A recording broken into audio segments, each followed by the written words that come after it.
everyone, and welcome to the Grit and Bear It podcast. It is that time of year, boys and girls, where we are excited and we are out there, and it's summer, it's the dead of summer, heat wave, mid July. That means schedules, boys and girls. That means we have a full blown 76 game schedule season to pick through and dissect. And of course, to do that is my partner in crime, Corey Schwartz of Bears Hockey Nation, his own blog. He does it all himself. Corey, thank you so much, brother, for joining me here today. Yeah, man, definitely happy to be here. As you said, we got 72 more games to look forward to for next season, and it's going to be, the countdown's already on a little bit sooner than usual. So we got a lot to look forward to, and a little bit sooner than usual too.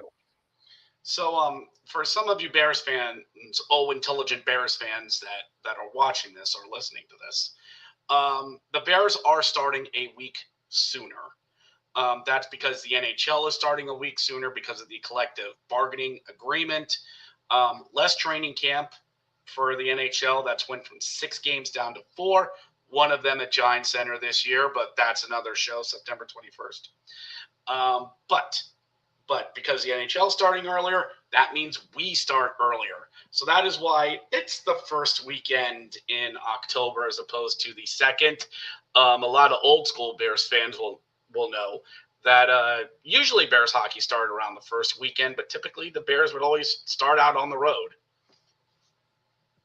Yeah, it's kind of an interesting change in the schedule there that, we're going to start the season with a lot of home cooking all at once, where it's going to be, we were basically home for 7 straight games, almost all the weekends of October, the first 3.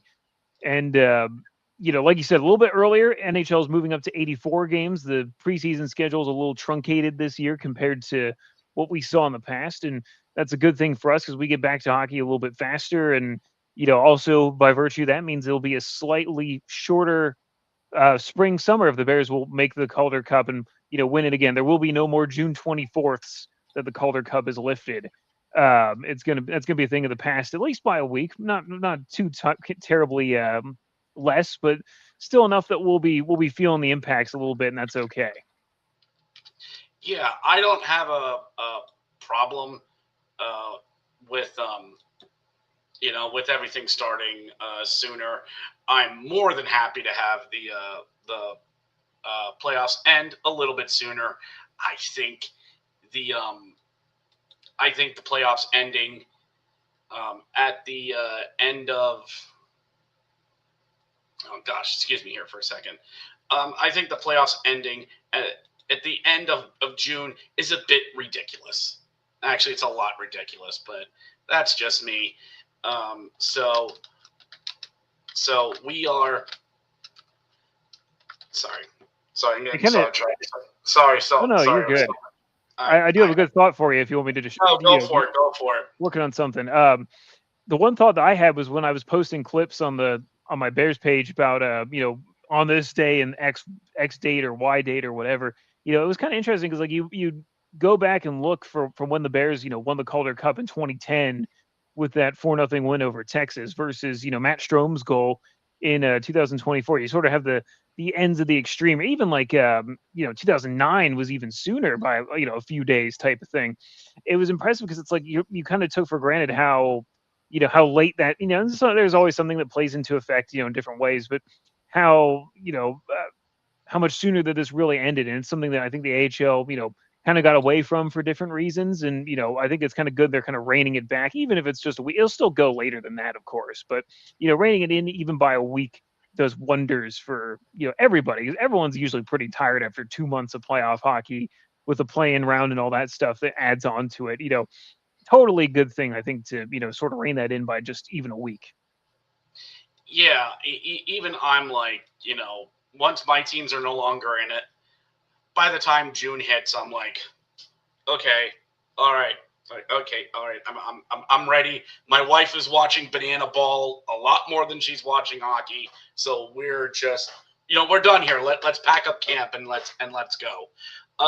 But yeah, I'm completely with you. For all of you that are watching this, please like the Grit and Bear podcast YouTube channel. Fresh new content will be coming as we get closer to hockey season. Shameless promotion, I assure you. But but we're here to talk about what the Bears' schedule is going to be, and the and we got word that before the schedule did drop, we got the word that opening day was going to be October 3rd. We got that. We knew that. And the opponent was revealed to be none other than the Charlotte Checkers. The Charlotte Checkers are going to be our first and second opponent this year, as Charlotte will be doing pretty much what they usually do. Starting the season on the road, they'll be 2 weeks away from Mr. Bojangles Coliseum before they open things up. But the Bears will be playing the Charlotte Checkers, proud affiliate of your Florida Panthers. And the thing is with Charlotte this year, and I noticed we had a good amount of turnover. Charlotte's doing that too this year. So it'll be a very interesting weekend to go up against Charlotte, because these two teams are going to be nowhere near like what we're going to see out of Charlotte later in the year. Yeah, it's going to be interesting to see how Charlotte lines up for that game versus when we see them, later on in the season. Like you said, it's going to be pretty different for them. I mean, I wouldn't be surprised they're going to be taking the lead from their NHL affiliate and having some toughness. I mean, when we saw some signings over the summer, like Boko Imama being, likely a Charlotte Checker, maybe, there. I don't know if there'll be too much more room in the toughness squad up in Florida for him up there possibly, but never say never. Of course, Florida is going to be a very tough team to handle the NHL level, and I wouldn't be surprised if Charlotte's kind of built to match in some ways there. Yeah, I completely agree on that, because I think I think Charlotte is still going to be the annoying pain in the butt team that we always know them to be, but I just I don't know, with Charlotte this year, it really felt like they missed their chance 2 years ago. But we can always delve into that on another show. But we will get Charlotte to definitely start the season this year. Saturday and Sunday will be opening weekend, but we have to talk about the elephant in the room a bit when it comes to something like this, because the Bears also announced that this year they are experimenting with 6 p.m. Saturday starts. Now these will be on. Sorry. These will be opening night.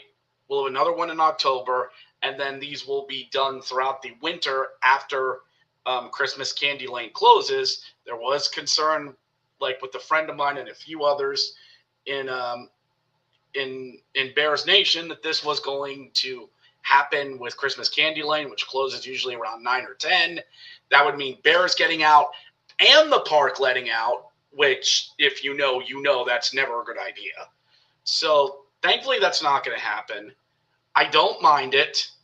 I've seen a lot of complaining from Bears fans, a lot, and you know who you are, that I work to 6, this doesn't work out for me crowd. Or you have the families of, this is great for younger children, you get home by 9 o'clock, which you are not wrong when it comes to that, but just can't please everybody, I guess. Yeah, I was going to say, my 2 cents in it is I love it, honestly. I think it's kind of nice you get in there a little sooner, you get it done. I wouldn't even be opposed to having afternoon start times, every so often, which I'm sure would, drive some people up a wall. I'm sure, Richard, you remember probably the pandemic 2021 season where almost all the games were, noon, 1, afternoon times and stuff. I know I'm digging in the memory banks a little bit for, it seems like a fever dream still in some ways, but, some of those odd start times were kind of nice. And it's kind of nice, Saturday, obviously, I have no problem dedicating my Saturday nights to Bears games. But, you just, you get things going a little sooner, you get home a little sooner at night type of thing. It'll probably help for those few games, this weekend's, opening weekend is one of them where, you have a later start turned around into an afternoon start the next day. We've seen that before on teddy bear toss weekends and things like that. It just gives you 1 extra hour, which doesn't seem like a lot, but matters a ton for everybody involved. To just give them that, even that little bit of time extra, to work on things, get through things, be done with things, type of thing. So I'm all for it. I think it's a good start. It's a good time because I hate to say that they took a page out of Wilkes-Barre's book with the 6 o'clock start times, but they're one of the teams that also has done that sort of thing. In addition to some other oddities, like Lehigh Valley does their odd start times, even if they're on PPL time, which is 15 minutes late, type of thing. Ah, Everybody kind of gets through their things a little faster, and that hour makes a big difference. You come back from Wilkes-Barre after a 6 p.m. game versus 7, that hour is huge. So I'm all for it. I think it's great. I work 6 a.m. to 6 p.m. on weekends, so I am not the biggest fan of it. At least And it's the other side. Yeah, I was trying to get first shift. That didn't really work out, but if I didn't have my job, I wouldn't mind it like as much because I get it. You're done by 9. Most Bears fans will be home by 9:30. That's a big difference than 10:30. And especially if, even with my job, I get home by 9:30 on something like that, and I got to be up at 5 a.m. the next morning, trade one for the other. So that's a way of looking at it. Is it perfect? No. Do they do this for select games? I'm fine with that. I don't think going permanently 6 is the better idea, but Totally it wouldn't surprise. I think this is experimental, and this could be like the 1 p.m. Sunday start games where okay, we tried it for a season, it didn't work, we will never speak of this again. But I think this could work out a bit. I'm not in the camp of, oh no, this shouldn't happen, this is terrible, this is horrible, blah blah blah. No, I think that this is a decent. It's good to experiment with something like this, especially with the multitude of issues Giants Center has. But that's another show that I will deal with in the summer. So we have that. We have. Oh, sorry. Well, that almost went horribly bad. we dealt with that, and we will go into the following weekend as the Bears will welcome back an old friend, an old frenemy, deep in the heart of Texas. The Hershey Bears will be taking on the Texas Stars for the first time in 15 years. The boys from Eastern Texas will come back to Giants Center, to the scene of the crime. They're in Game 6. The Bears beat the Stars to claim their 11th Calder Cup. But I was really excited when I saw this. This is a team I wanted to see the Bears play for a long time. Should have done it last year on the 15th anniversary of it, but I'm being picky. But I love this. They're getting it out of the way early, which will be fine for Texas. I'm really excited to see them at Giants Center. This will be the more traditional 7 o'clock start and 5 o'clock start there at Giants Center that weekend. And I'm all for this. More of this, please. Yeah, it's interesting because it still follows the same formula that the Bears have sort of had in their schedule matrix the last couple of years, where most years they have just one Western Conference opponent. Last year was Rockford, I believe. And the year prior to that, I believe Chicago was the team that filled in this exact slot, as a matter of fact, where it was second weekend of the regular season. 2 games at home and then 2 games on the road later on and down the road in March.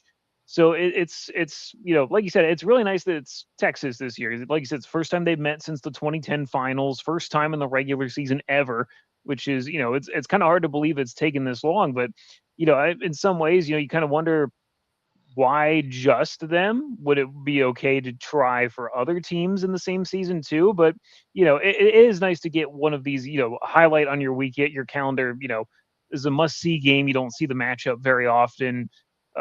just wish you saw it a little bit more often. As I'm sure we'll, hear comments and see things about the frequency of other teams versus, getting some variety. But travel logistics are of course king, and it's not cheap to take these teams to Texas to Hershey and back again type of thing. So, like you said, just to see even this matchup at all is really something. And I even saw a few Bears fans saying, "Oh, I live closer to Texas. That when they're in Texas in March, like I'm going to go see them there." And some people that you know, like my one good buddy Brian, he's out in Texas all the time. He's been to Stars games for non non Bears opponents, of course. But he said, "Oh, it'd be so great to have the Bears out there again." And if he's not at those games on the road in March, I will be shocked. So that's shout out Brian, honestly. I think this is the farthest Western opponent that we have had in quite some time. I'm not counting playoffs, everyone, so don't at me with, oh, we played Coachella Valley in the finals. Doesn't count. I said regular season. First one in a long time. And it's a step closer. It is a step closer to my dream of the Bears playing the Henderson Silver Knights out there in Henderson, Nevada. I'm using that as a cheap excuse to make a long weekend out in Vegas. They're only 25 minutes away from the Strip, people. But yeah, good to see the Texas Stars. Great to have them back. Fantastic uniforms. I'm very much looking forward to that uniform matchup that weekend. So good on them. Great to have them back. And then to round out the home and, well, not necessarily, the last 3 games of the October run, the Bears are starting 7 straight at home to start the season. Long are the days when the Bears would start out the season on the road. The Bears will be playing the Providence Bruins. 6 o'clock, 3 o'clock start October 17th and 18th. And then Belleville comes to town for a one and only Saturday game against the Barbershop Pole Boys from Canada. So that's an interesting stretch to end it. I mean, you're catching Providence early before they level up in the season. So if you want to play them, that's when you want to do it. It'll be interesting to see Providence in here so early in the season.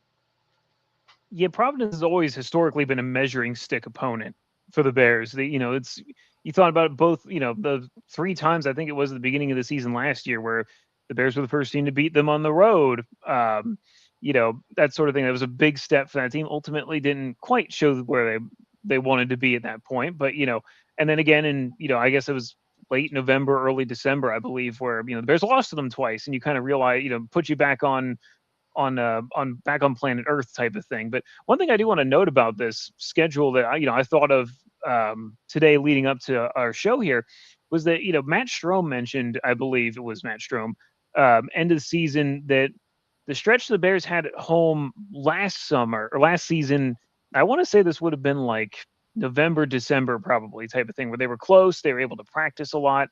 He said that was so important for them for bonding that they, were able to, not have to worry about travel and some things like that. I think it's kind of interesting that we're getting that so early because you're going to have, training camp presumably for a week or 2 before this, leading up to the regular season starting. Not a lot of travel for the preseason, maybe up to Wilkes-Barre, maybe to Lehigh for a game type of thing.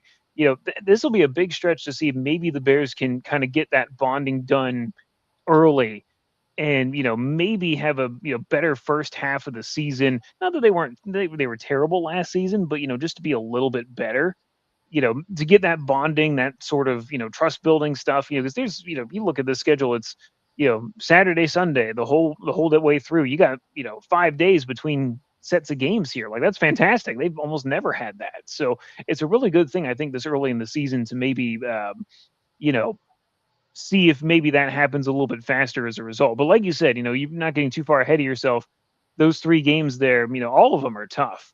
Belleville usually gives you a run for your money. Providence is always a test. And, haven't seen Texas in years. You'll be seeing former Bear Mike Scarbosa with the Stars this time around type of thing. That's going to be a headline part of the event too. So, no easy games in that stretch for sure. No, not at all.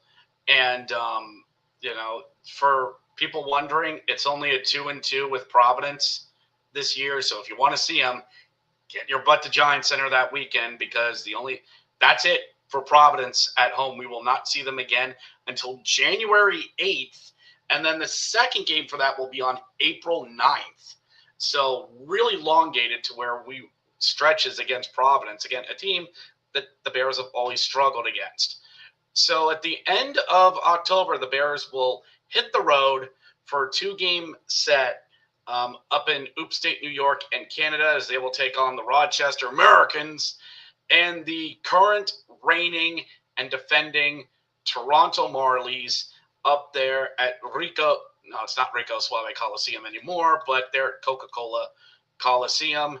And then the Bears will be back that Sunday for our first of many against Wilkes-Barre. So a nice little 2-step there up to New York and then right back home to take on Wilkes-Barre. That's some tough travel too, right off the bat. It's not to travel to Rochester is not like a crazy amount type of thing. Like it's not the worst travel in the world, but you kind of neglect the miles that it takes to get up to Toronto and back as well. Where those are going to be some tough teams. Toronto, I'm sure unless they get absolutely demolished in the offseason, you'll be seeing first reunion with former Bear Henrik Grabinski. Weird to say that still. For that game, there's going to be some changes. Toronto's never a slouch, though. I mean, they're always tough. Rochester always, even when they were like 500 last season, they always gave the Bears a hard time. So those are two tough travels. Some longer ones, and then you have to follow it up by coming home and dealing with Wilkes-Barre. It's going to be, and then it's all division opponents for that whole week. So it is going to be a challenging stretch there. And like you said, more matchups with Wilkes and Lehigh Valley, which I know. Probably fans out there are probably groaning over hearing me say that, but you're going to be keeping your enemies close and your friends closer over the holidays here. That's for sure. Very much so. That is a good amount of miles up to Rochester, and perhaps the good thing about that is that the Rochester one is a Wednesday, and it's a hike, about a good 6 hours up there, but at least you get up there, you have some time to travel, and then over to Toronto's not too bad. But that Toronto home Friday night back to Giant Center, that's going to be the first weekend where it's going to be a groaner for the boys, where they're going to get back probably at like 3 or 4 in the morning, try and get some sleep, and then be right back at it on Sunday mornings. General hint, boys, it gets easier once you get to February and March. But we'll see Wilkes-Barre. We'll see how that team shakes out, especially with as good as they were last year. But the following week, the Bears will take on the Hartford Wolfpack, 7:00 start on a Wednesday night, and then once again back up to the Northeast as they will double dip against the Springfield Thunderboys, the Fighting Steve Otts, up there at Mass Mutual Center. And I will just say this now to get this out of the way, Bears fans: there is no Saturday home games this year. Now, let me repeat that. There is no Saturday home games this year. 7th on the road, no game on the 14th, road 21st, road 28th. So a bit of a weird anomaly there, as the Bears will be traveling up to Springfield with, who's, I think, going to be really difficult to play against this year. Well, I think you're right about that. Springfield's always pretty tough, and like I said, I think it'll be interesting if we do another show talking about the different teams in the Atlantic and how they're. I'm sorry, in Hershey's division here. Yeah, it is the Atlantic. I'm thinking of the NHL. I'm sorry. Yeah. It's tough to keep that all straight sometimes, but it'll be interesting if we do a show kind of like going over the opponents in the division and figuring out like who's kind of got the edge or improved or fallen off a little bit. I'll be curious to hear your thoughts about Wilkes-Barre personally. It's going to be tough. I mean, this is a lot of divisional play is happening in the month of November and December, and these are all tests too. I mean, Springfield doesn't seem they were not that great obviously on paper, but they pushed right into I'm trying to remember the playoff picture. They've actually got ahead of the Bears, I believe. Now that my memory's coming back of last season, they surged, like they did really well. And so, no team here is really, as we found out last year, there's no easy games anymore. There's no throwaway games where you can score 4 points in a game or whatever. It just doesn't happen that way anymore.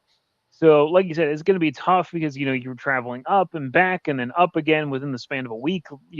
Tough travel for the guys here, and like you said, no Saturday home games is a huge anomaly here too. But that doesn't mean we're lacking for home games at the very least. It's just all Fridays, Sundays, and Wednesdays, which is a very odd slate. But you know, we'll make up for it at some point, I believe. I am thoroughly convinced that we were um, one stout defensive play and maybe a bad bounce away from having the chaos division final between us and Springfield, which it easily could have happened. I shouldn't say easily, but was on the table. But yeah, Hartford on a Wednesday and then going up to Springfield. The Mass Mutual Center is always a tough place to play. I've been up there, great arena, great people, cramped on each other. So on a second. On there. Come on, stop doing this. Okay. So yeah, that's gonna be interesting to see how all this will continue to play out as we throughout the month of November. Then on November 11th, we will see the first ever visit of the Hamilton Hammers will come to Giant Center, and then a Wednesday night game against Wilkes-Barre, and then a 3:00 start against Charlotte on a Sunday. I'm not a fan of the name the Hamilton Hammers. I don't like their jerseys. It is. I'm not a fan. I could see, who knows, put them on the ice and I could be pleasantly wrong.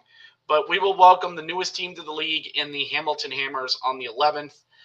And then we'll have Wilkes-Barre and then Charlotte come in. More division games as we head through the month of November. And it's kind of interesting because Hamilton's kind of responsible for a lot of things. First off, I agree with you. I think their jerseys were kind of It's too much of the same with an Islanders affiliate where it's, I feel like Hamilton deserves to have a unique name like the Bulldogs. And, maybe that's just the, old coded in my brain type of thing that I expect. But, it's neither here nor there. But the other interesting thing, and we'll probably get to this in a different show in depth, but Hamilton switching up the divisions a little bit means there's only 7 teams in the Atlantic versus last season. So the North will kind of adopt the Atlantic's old playoff format where there will be, I'm sorry, I'm losing my train of thought. In the Atlantic division, you will have 3 teams that earn buys and just one play-in series of 3 games. And that's in between 4th and 5th place to, be in that competition there. So it's going to be a little bit of a different look, and I think that contributes to a little bit of why the schedule is a little different from years past. You're not getting as many games against the Islanders affiliate. There's only 7 teams. That's probably why Wilkes-Barre and Lehigh Valley are back up to 12 games. There's some little interesting aspects to kind of consider in there too. But yeah, that'll be a hot game for a Wednesday to see the newest AHL team, the Hamilton Hammers, and then you have some, a brief 4-game homestand here over those couple of weeks there. It's going to be harder to find those as the season goes on here too. So enjoy the home cooking, and hopefully the Bears can put together some big wins in that span too. Well, they're going to need it because, as usual, we have a lot of, and through the first part of the season. Heading into the Hollandaise season, as the Bears will play the Rochester Americans on a Friday night. Then a Saturday night, they will travel to Lehigh. And then, as usual, the tradition, unlike any other, the Thanksgiving Eve game is back against Wilkes-Barre. You want to talk about a hot ticket? That is it, my friends. That is going to be a packed house that night, and I will love it. And then the Bears are going to do what everyone else does. Get out of town for Thanksgiving weekend as they will travel to Charlotte for a pair of 4:00 games to close out the month of November. So, some home games there, the 20th and the 25th, and then, heading down to North Carolina for Thanksgiving weekend. Yeah, wouldn't be surprised if they celebrate Thanksgiving on the road or if they get out of town a little bit sooner after the the Wednesday showdown there. But that's another important stretch of games there. I mean, again, it's divisional play, so you really want to put your best foot forward. Get some points against Wilkes-Barre. I mean, you're going to have 3 games at home against them just in the month of November alone. That's half your home schedule against them is out of the way by that point, and we're going to get sick of them real fast here. Through these 2 months here, more or less, and Charlotte, 2 4 p.m. starts over that weekend. Black Friday game on the road. Some important road games there for the Bears to try to get some points on. And like you said, think about back in 2023 how tough it was for the Bears to win in Charlotte and how much of a mountain that was that they overcame to beat them in the first round. And it always seems like you have to have at least some moment playing in Charlotte over the course of a season to prove your moxie and your medal type of thing. So, would expect that those games should be ones highlighted for, a moment or a big showing from the Bears if they are to, truly regain their footing as one of the Atlantic Division's top teams. Charlotte's always tough. I've made multiple visits down to Mr. Bojangles Coliseum. It is just, it's a tough place to play because rowdy fan base, great old arena, very lively boards. There's just something about arena that's just really hard to play at. And you're right. It's always a test your mantle type game whenever you go down there to Charlotte. It is never easy. Quick comment here from John DeRosser. Thank you very much. Commenting when we were talking about the playoff system, that's a better playoff format. What we had felt more like a participation trophy where everybody gets in. Thank you, John. I'm not a fan of these play-in games. I'm not. We'll just do on that real quickly. I've never liked these best of threes. Just because, they do feel like a participation trophy. Everybody gets in, especially if you're a journalist. I'll quote friend of the show, Patrick Williams. You can't write storylines and narratives for a best of 3 series. It's literally a bad night and a bad bounce, and you're done. And it's just, I'd much rather go back to the 4-4 or the 5-3 teams get in, and everybody does a best of 7. But what do I know? I'm just a guy with a camera and a microphone. So John, I appreciate it, and I've never been a fan of this bloated playoff system where 23 of the 32 teams get in. One thing I will throw in there is you had the best and worst of that in the North Division last season. Is that so the top 3 teams that made it in the North Division, Laval, Syracuse, Cleveland, all got byes. Who finished at 4th place and had to play in a play-in series in order to advance? Were those Toronto Marlies, who I think were the first team to play in that series to eventually go on to win the Calder Cup, which is kind of a, I hate to say, unfortunately, there's a reinforcement for this format than there ever was. That's probably it. But, like John kind of mentioned, is that there is a, sort of participation trophy. We saw, on the flip side of that, they played Rochester, who finished 10 points below them, at a 500 record, had to clinch a playoff spot by getting to overtime against the Bears on the end of the regular season. So it's kind of an interesting dichotomy where, like John kind of alluded to, is that it's for some teams, it's like, okay, do you really deserve to be here? Probably not. And then you kind of look at, on the flip side there for Toronto is that, and I think this is what the league probably wants those teams to look like a little bit more. 82 points. They're 1 point behind the Monsters for what would have been a bye type of thing. Maybe helps them heat up a little bit and, gain some momentum and steal against some other teams. So, there's good arguments to be made either way. And, obviously we saw kind of the mid-off, for lack of a better word, last year in the Atlantic, where at times it felt like who wanted it the least kind of thing, where it was just sort of a slog to get through that. So I see both sides of that too. I think it's, it adds more fuel to the playoff race, but not when it's, it's a 500 team trying to escape mediocrity just to, make the playoffs type of thing. So I see it both ways. Yeah, I completely get that. So, so John, thank you for your comment, brother. Thank you for checking in. Any other Bears fans watching, do not be afraid to comment as well. So we get into the month of December, and guess what, Bears fans? Do you like the Phantoms? Do you like the Phantoms? Do you like them? You like the Phantoms, don't you? Drink up! Drink as much as you can! 4 straight games against the Lehigh Valley Phantoms. I need to speak to your manager, please and thank you. 4 games against the Phantoms to start January 2nd at the PPL Center, December 5th back at Giants Center, December 6th back at the PPL Center, December 12th at the PPL Center, and then the 12th up there down the 476, or is it the 78? Anyway, you know what I mean. Then to play Wilkes-Barre at 305. Sheesh. 4 straight games against Lehigh. Are you kidding me? This is where I have beef. We are on PPL time officially. You can take all 3 of those starts on the road at the PPL Center in Allentown, Pennsylvania to from there.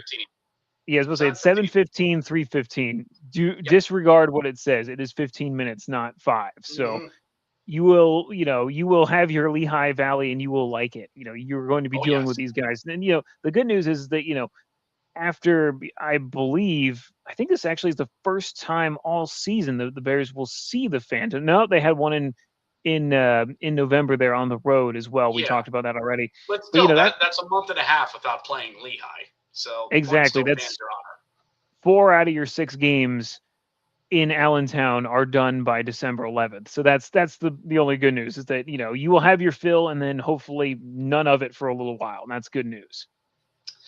Yeah, but then we get a game against Charlotte that following Sunday, 5 o'clock start, and then do you like Wilkes-Barre? Remember that fun playoff series we had? Wasn't that great? Drink! You want Wilkes-Barre. You need that rivalry. Drink! 4 out of 5 against Wilkes-Barre. Oh my gosh. I know. Well, what's wrong with playing your rivals? This is the stuff that Bears fans complain about. This stuff right here.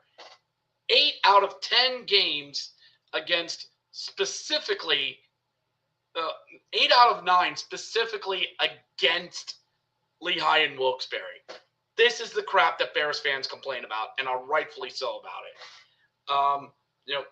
More variety. Stretch the taffy out. I get it. It's the holidays. This is where Giants Center makes a good amount of its money from Bears games. I get it, but I don't need 4 helpings of Wilkes-Barre. I don't. I want a bit more variety at my buffet. Thank you very much. I'm sure if you're somebody like if you could, get some truth serum to Zach Fish, maybe he would probably tell you that, hey, this is great for us because we don't leave the state of Pennsylvania at all during the month of December. We are, basically home for the holidays here this entire time. Once they get back from Charlotte around Thanksgiving, and that's great. We're happy for them, but we'll be searching for some hearing aids after listening to the loud presentations that are in both Allentown and Wilkes-Barre, their respective arenas.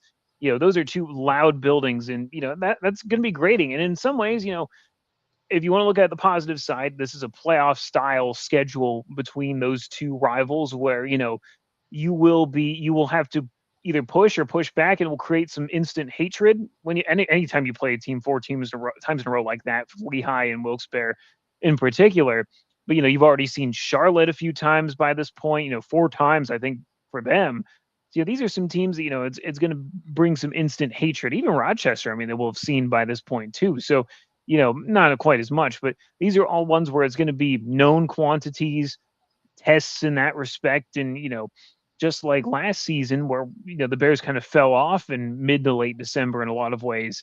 This is a chance for them to really buck that trend too in Derek King's second season. So again, you can't win a playoff spot in December, but you certainly can lose them if the Bears can't figure this one out too. Yeah, and you're going along those lines, to a friend of the show, Zach Fish, to kind of play along those lines. The Bears don't leave the state of Pennsylvania the entire month of December. They don't. Their only road games are literally Lehigh and Wilkes-Barre. Charlotte, Rochester, Cleveland, they're all at home.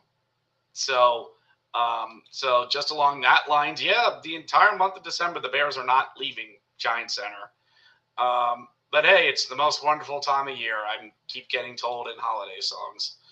So after our bit with Wilkes-Barre, that takes us pretty much through the holiday season, and then December 30th, the Bears will play the Rochester Americans.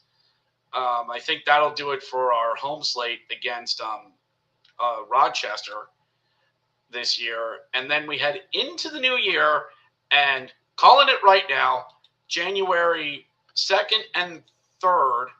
Get that? Yep, January 2nd and 3rd against the Cleveland Monsters. I'm calling it right now. There's your teddy bear toss, Jan 3rd. That's it. You're halfway to summer game. That's Saturday. That's Sunday. That Sunday will be your teddy bear toss game. And in the words of a banana ball commentator, book it. That's exact. I'm calling it. I was going to say the same thing. I think in my article I wrote last week about it, I said the same thing. I think that this, January 3rd has the best chance for that. But then I was kind of looking ahead and I was like, man, it kind of, you almost wonder if it could be that game on the 10th. Also a 3 p.m. start. Obviously, they would turn around and play another game on the 12th at home on a Tuesday. The only Tuesday game of the season, thank goodness for that. It's a little interesting because I mean they're both 3 p.m. starts, and I was thinking to myself like, what were the odds? But obviously the Bears are traveling in from Providence, as we'll get to here in the next week. But I was kind of thinking to myself like, there's usually one day that sticks out, and this one does a little bit more. But that would be a repeat offender for the teddy bear toss, if I'm not mistaken, from a season ago. So I'm kind of. It makes more sense for the 3rd. It's usually that first Sunday in January, but it's kind of interesting. You could almost make an argument for the 10th if you really wanted to. You could, and you definitely have a ton of Wilkes-Barre people who would come down just to participate. It's for the kids. See a real teddy bear toss. Oop, was that the wind? Well, hey, it's for the kids.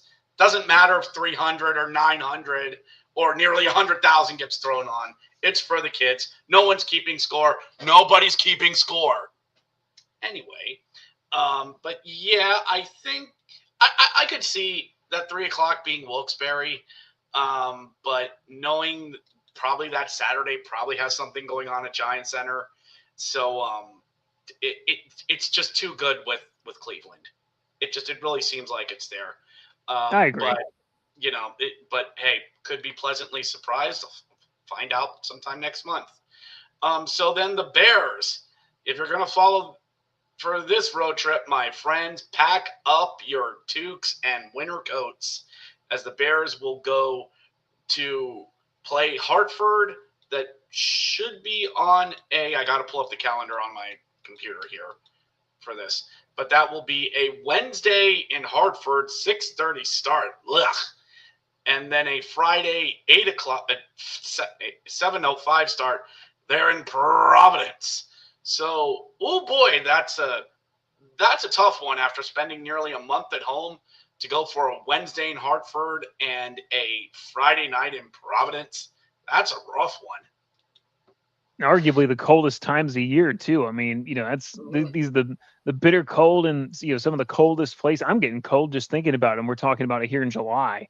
It's and that's not even some of the worst of it either. The Bears have some equally tough travel coming up, but that's going to be another test. I mean, I'm sure Hartford's they're not going to take being as bad as they have been the last couple of seasons, finishing last place. I feel that they might be a team that will be kind of upstart next season. And again, no easy games. The Bears lost to Providence a couple of times, plenty of times last year. The more I'm thinking about it, where they shouldn't have lost to them, and that's. Even though they were as bad as they are, they managed to take some points and some wins off the Bears. That's not an easy one by any means. So, even if they are bad again, you can't just go up and be like, oh yeah, we're going to go up in the middle of January and take 2 points. It's not going to be that easy. So, like you said, those are two tough ones, and then some, a little bit of home cooking afterwards. Yeah, and that's the Wednesday nights up in Hartford. Real ones know where it would be a cavernous XL Center on those Wednesday night games there in Hartford. So, and I've been up there to see the renovations that's happened up there. They dumped a lot of money into it, and it's good to see the People's Bank Arena, as it's called now. That to see kind of a rejuvenating of that place. Really good to see that out of them. But yeah, the Bears come back for a 4-game homestand January 10th against Wilkes-Barre. Tuesday night game against against Lehigh, weather permitting. Um, and then the 15th will be then the 15th of Friday against Lehigh, and then the 16th the Toronto Marlies will come to town. The defending Calder Cup champions will come to town. So nice little home game sandwich for when we usually hit our coldest time of the year. Yeah, exactly. It's a little, after, that kind of rough travel, it'd be good to be home for a couple of, a week of hockey, basically. That's a stretch of what, 4 games in 7 days, more or less. So, Yeah. you know, Yep. it'll be a lot. The one thing that you kind of see with the schedule when you look at, especially this front half of January, is there's a lot of games in a short period of time, followed by some particularly tough travel here for the Bears. So, they're going to have to, probably not get a lot of practice time, but manage their legs. And we saw a lot of the signings going on these last couple of weeks and Mm-hmm. stuff. Probably utilize some of those players. Hopefully, they don't go through too many injuries like they did last season. But you know, it's going to be one of those things where it's going to be a big test for them at that point. Not only is this the dog days of the season kind of thing, it's starting to get a little bit harder to get up for some of these games, especially when your umpteenth time playing Wilkes-Barre and Lehigh in the last month type of thing. But the fans at Giant Center always show up, and for this particular stretch, that's going to really have to carry them through this tougher set of games before they really hit the road here for a little while. Yeah, it's a really rough stretch for the boys. As you said, coming up, and it's a lot of games in January. Like it is, like you said, it's a lot of games in a short amount of time. I mean, I think after the month of January, yeah, it'll be near the All-Star break, but we're really going to know where this team stands by the time we hit January. And I remember last year, I kind of had my breaking point with the Bears January after they had those rough 2 games against Hartford, where I really was starting to be like, okay, this team's not as good as our record indicates. And where my recap videos were getting a little angry. But we'll see by that point. And so after that, the Bears will go to play Lehigh, 3:05 start. They're at the PPL Center, and then time to hit the road, boys. As the next weekend, the Bears will do a 3-3. Friday the 22nd in Syracuse, Saturday the 23rd in Rochester, 5:05 start there in Rochester, and then a 3 o'clock start there in Utica. I already preemptively have that scheduled as one I'd like to do this year because I love that little stretch there, Syracuse, Rochester, Utica. Yes, please and thank you to all 3 of those locations. And then the following weekend, the Bears are going to travel to Cleveland, as they're basically just going to go down from New York, probably down to Cleveland. And they'll take on the Monsters the 29th and 31st. And that should wrap up a 6-game road stand to close out the month of January. Lots of games, lots of days, lots of mileage. And for all of you old school Bears fans, this reeks of those Wednesday night games in Albany, and then you travel up to like Manchester for a Saturday, or Wednesday night in Albany, and then Friday in Adirondacks, and then back home for a Saturday game.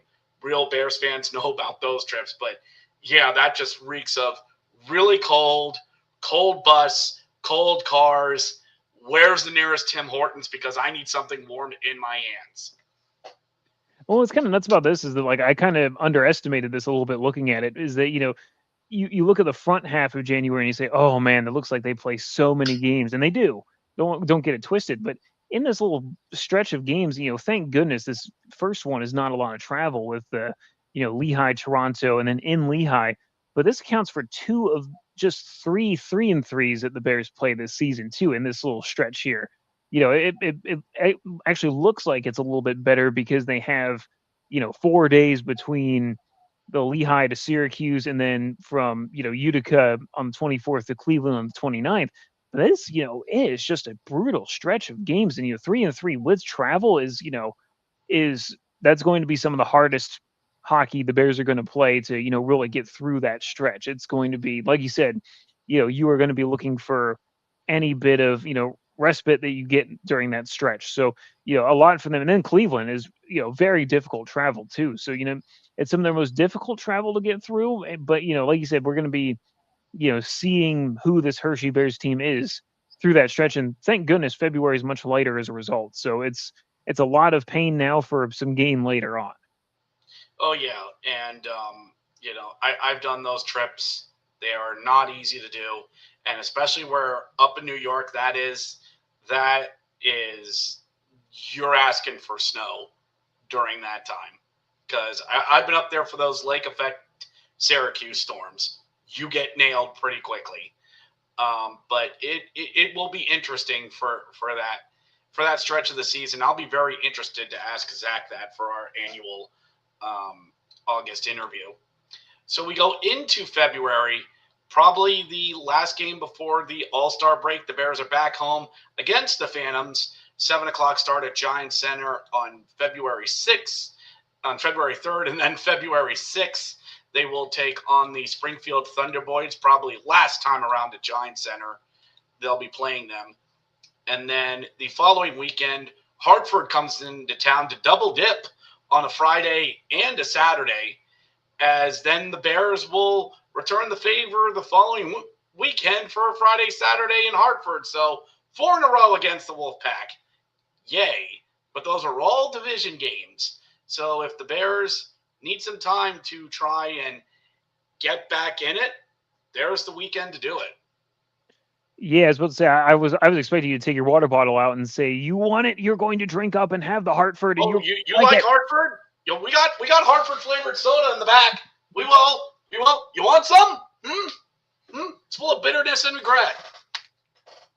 It's like you said though, that stretch at the beginning of the month for everybody except for who's ever on the All Star candidacy list this year is going to be able to get some much needed R&R at home a little bit this weekend that week, by having just the Lehigh and Springfield games 7 and 8. You're gonna unfortunately for those guys go back to Cleveland since it's there on the 7th and the 8th this year, I believe.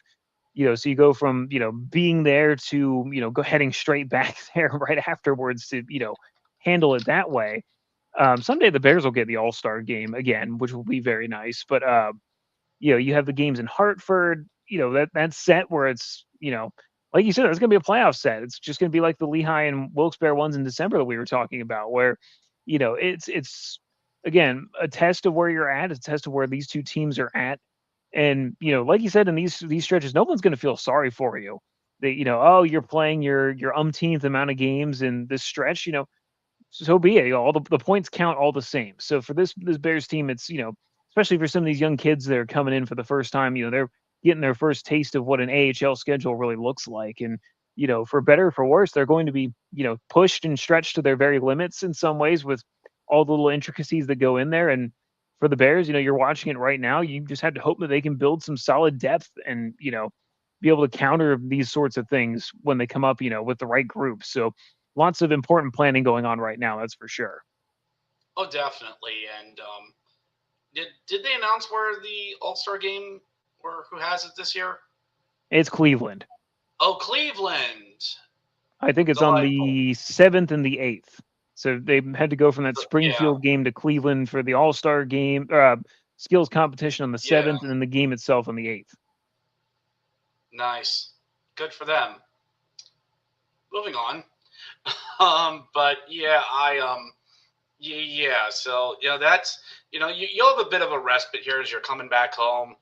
A couple division games here, and again, if the Bears are time you want to turn it around, now's the chance. And then to close out in the month of February, the 24th will be against the Syracuse Crunch, the one and only visit to Giants Center. And then 2 more against Springfield, the 27th and 28th. That is the 6 o'clock and 3 o'clock start taking on Springfield. So a little bit of home cooking to end the month of February. Yeah, and this is the unfortunate stretch where we're probably going to be a little bit tired in a sense. Where we're going to be like, oh man, we've had so many home games, but you're going to have to take those and appreciate it because the Bears only really have like 5 more games at home. I could be wrong about that, 5 or 6, 5 more home games through the months of March and April. So we're we're going to go from having a lot to suddenly being very sad and without Bears hockey at home, and you have to actually want to consider going to Lehigh Valley to see them play on the odd time that Mhm. they're there in March and stuff like that. So we're definitely going to miss the Bears in that stretch. So it's a little, it's going to be a little bit interesting, but those are all tough games too, and we'll prepare to go without as they hit the road for, not thankfully not a historically long road trip like last season's was, but still for the more often than not, unfortunately, in March. Well, you're right about that. And boy, that month of February, there's like that is a promo schedule's fan's dream right there.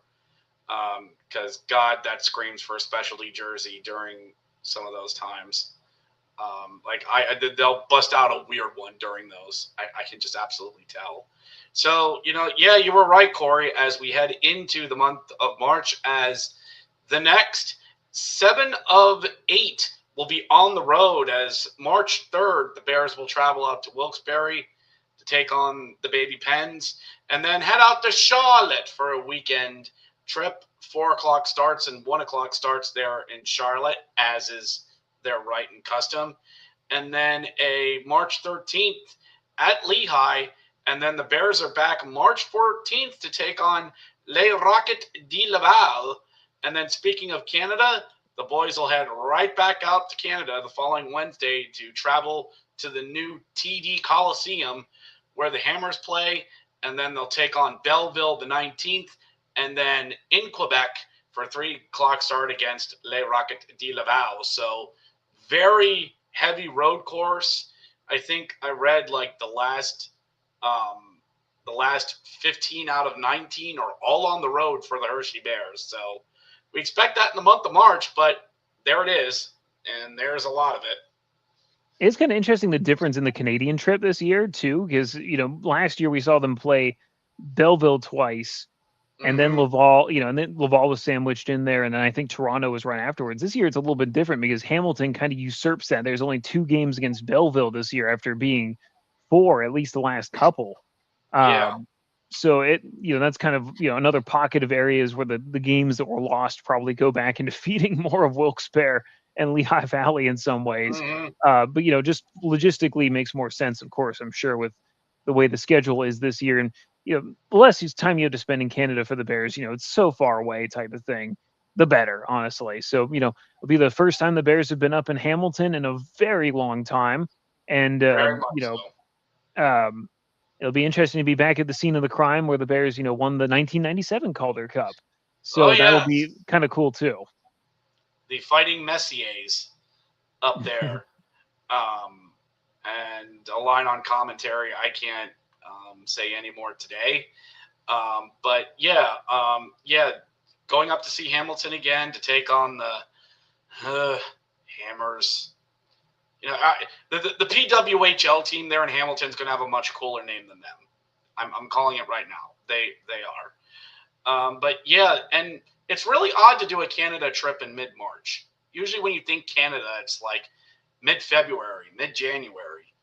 Or for those who know, maybe we do Canada extremely early in October. We've done that before, especially when St. John's was in the league.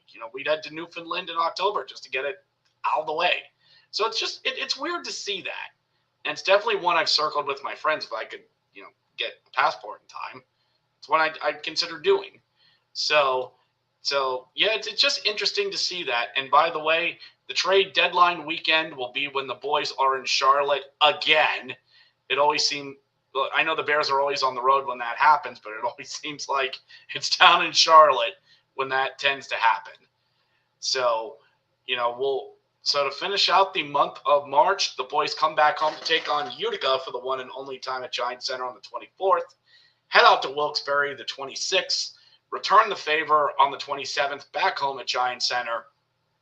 And then out for a little Texas two-step to take on the Texas Stars March 30th and 31st.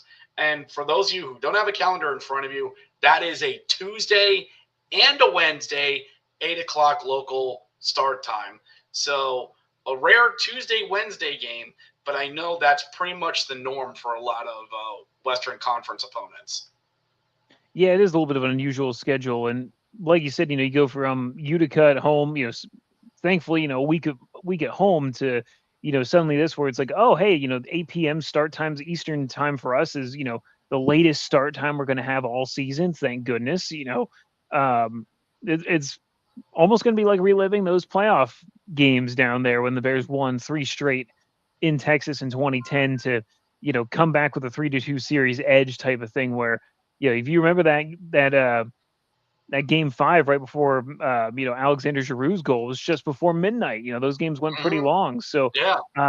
it'll almost be like a little trip back in time for that in some ways, not only just because the Bears are there for the first time in forever, but just the setting is exactly right. And we wouldn't have it any other way. That closes out an important chapter of the season for the Bears going into April. If it's anything like last season, they may still be chasing for a playoff spot by that point. Yeah, and that's around the time of year where you do a little bit of scoreboard watching, or that's where the scoreboard watching keeps in, depending on where you are, especially with our division as the way it's going to be. But we'll cover that on another show. But as we head into the month of April, another weekend roadie, except up in the Northeast, Saturday, April 3rd against Providence. And then April 4th, a 3 o'clock start there out there in Springfield. One last Northeastern road trip, and that's going to be a real interesting one, much like last year when the Bears had that Northeast road trip at the beginning of March. And that nearly torpedoed the season as the Bears, blew it late against the Providence Bruins. I feel like that's going to be a really big weekend against Providence and Springfield that weekend. The travel logistics alone are pretty crazy on that one too. So you're gonna, I'd be curious to see the itinerary and how the travel logistics work to go from Texas on that Wednesday. Most likely, I wouldn't be surprised if it's directly to Providence or some Probably. semblance of it to to head straight there kind of thing. But like you said, those Providence, those upper Atlantic teams always give the Bears fits, and that was the game in Providence around that time when Clay Stevenson was injured, and Mm-hmm. you sort Yep. of like you said, really almost just torpedoed the season because of how valuable he was to last year's squad. So hopefully we don't get a repeat of that anytime soon, but. A real interesting way to close out the season, close out the travel books in many ways outside of the state of Pennsylvania. Playing some odd opponents, then some, lesser familiar ones, and then, right back home to what you'd expect at the end of the season. More Lehigh Valley and Wilkes-Barre. Yep. Local flavor to end the season. I think that should be a Wednesday night, Lehigh Valley at home. And then one last time up to Wilkes-Barre, regular season, with feeling up there in Wilkes-Barre, 7:05 start up there at Mohegan Sun Arena. And then Saturday, April 10th to end the season, 6 o'clock start. 6 o'clock start will end it there. That will be the last game of the Bears season again, playoffs permitting. 6 o'clock start there against Lehigh. And, your last 5 games of the season are all divisional, and 3 of them are in state. So, there it is right there. You want to close it out, there you go. And like we mentioned kind of at the beginning, now that we're at the end here too, this is, not only is the season finale game on a Saturday at a 6 p.m. start also, kind of bringing it full circle from the beginning of the season, is that it's also a week earlier. Typically you'd probably see that next week, the 18th, probably be your last home game in a different variation of the schedule over the years. But that's, just how we're rolling here with things. And you'd probably expect the first round series to, kick off within that next week, 12th into the 16th, and then probably turn around that next week into, the division semifinals. So it'll be interesting. You'll have to earn your May hockey again. We'll put it that way. Is that Yeah. you will have to earn getting to May. Probably by the division finals. Starting. Kind of like the days of old, and maybe like I'm thinking back to like the 2016 run, for instance, where you really had to earn your way into the month of May. The last couple of years with this format and how late it goes, it was kind of given. This year you're going to have to earn getting May hockey this season. It'll, be a even harder thing to get into June. That's for sure. Yeah, and definitely, like you said, ending sooner, unless, well, we don't really have that, but we'll have to see where they line things up. But, you're probably going to get that week off around tax season. And then, and then, they'll, but I think the way the North did it was that they started a lot of those series early. Then once around the 4-5 wrapped up, I think the 2-3 started early, and then once the one knew where they were, they started up. But anyway, yeah, like you're gonna have to win a series to play May hockey. It's no longer just getting that bye and then you'll start at like the end of April. Um, like if you get bounced early, you're not playing hockey past May 1st. So it'll be interesting to see how this sets up. And, I'm all for the Calder Cup playoffs ending a little bit sooner, more around the time the NHL does. I've always liked it when the two leagues kind of wrap up around the same time. But that's just me. And that's the complete Bears schedule. Very home heavy in around the holidays. But I expect nothing less when it comes to the Bears when concerning stuff like that. So, we'll be playing Texas this year. Very excited for that. And, we'll see how a lot of this is. And don't forget, Bears fans, it's only July. It's only July. This is just the little bit of the layer cake that is the Hershey Bears season. We've still got promos to go. We've still got more home, whatever stuff they're going to add, more player signings, more and more stuff to where it eventually becomes the delicious 7-layer cake that's known as Hershey Bears hockey. I'm making a lot of you hungry. I understand that. That becomes the delicious 7-layer cake that we all know and love every year. So, we love doing this show, but must I remind you, boys and fans who listen to this, it's only July. Yeah, we're getting there. The good news about, like you said, there's still a lot to talk about. The promo schedule is usually its own reward of being able to say, like, hey, the teddy bear toss is locked in for this day. Even the sillier fun ones like halfway to summer. I'm sure they're going to think of some new ones. I'd personally love it if they brought back Star Wars night. Those were always kind of neat to have. But I understand that not necessarily an everyday kind of thing, but they usually find a way to put something interesting there and make it a little interesting. We had some player signings even today before we got on the air type of thing, which I'm sure, Richard, you're probably going to cover in a separate stream once we start talking about how our lineups work, how other teams lineups are looking type of thing in the inside of our division, stuff like that. The good news that's it seems to be quality again. It seems like the Bears should be a contending team again, which hopefully, as long as everything adds up on paper and we don't have anybody skipping out of town after the first couple of weeks or something like that, hopefully it should hold steady here too. So lots to look forward to, like you said. Yeah, and hopefully we don't have stuff like that again this year. Now that we actually had, we're not wondering who our coach is all the way into August. So yeah, it's there's a lot more to go from here, but from this point onward, unfortunately, Bears fans, it's a long off season. Good gosh, is it a long off season, and we're gonna shove out into that long. We're gonna push off into that long trek across the desert that's known as the rest of the summer before Hershey Bears hockey comes back around again.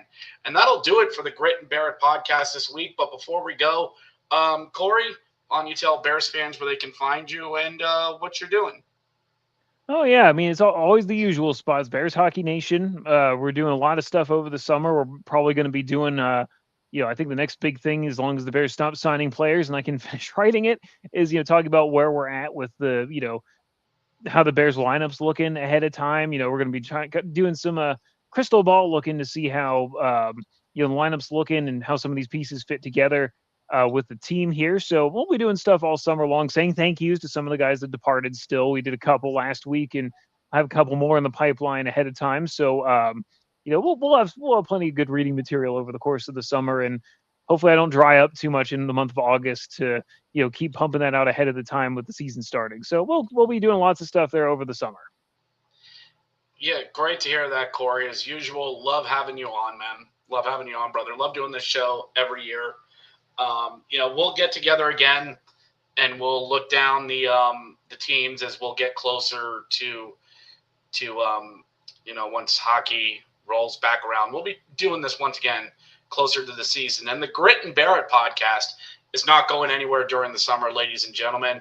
Tales from the Road will be returning, as I will be talking about the PWHL, the New Jersey Devils, and the Northeast road trip from this past year, with maybe some minor league baseball thrown in there a little bit. We'll talk about that as well. Once we get to August, our annual Zach Fish interview will happen as well.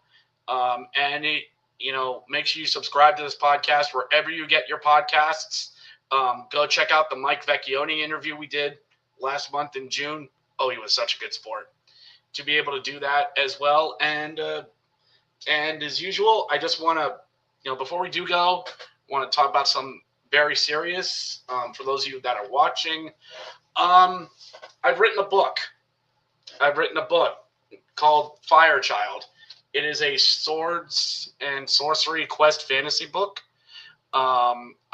It goes live on Amazon August 1st, and I'm really excited that this is going to get published. It is available in paperback and digital on Kindle. So if that's up your alley on August 1st, please download or leave a review out on Amazon, as it will really help as well. And there'll be other ways that I can put this out there too. I'm hoping to get this distributed locally. So I just wanted to put that out there. So thank you very much, Bears fans. And I'm Richard Blosser. Until next time, go Bears. We'll catch you next time.